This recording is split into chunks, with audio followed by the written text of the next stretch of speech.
Sa wakas ay binasag na ni Bea Alonzo at Dominic Roque ang kanilang katahimikan matapos silang maglabas ng joint statement hinggil sa isyong hiwalayan. Mismong si Bea ang nagkumpirma nito kung saan sinabi niya na tinapos na nila ni Dominic ang kanilang relasyon at engagement. Sa IG at Facebook post, ibinahagi ni Bea na mutual decision nila ni Dominic na maghiwalay na kung saan hindi naging madaling desisyon para sa kanilang dalawa. Post pa ng aktres, ito ay upang matapos na ang mga kumakalat na espekulasyon, pang-iinsulto at mga tanong tungkol sa nasabing issue at magkaroon na sila ng katahimikan.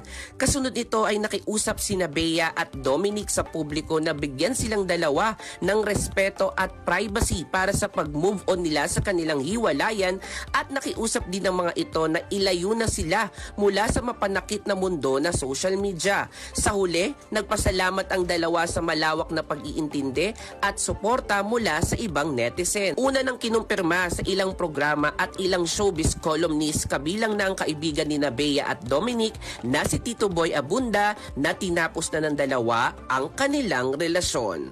At yan ang entertainment news na nag-iisang Diyosa sa balat ng radyo. Ako si Diyosa yan, Tatak RMN.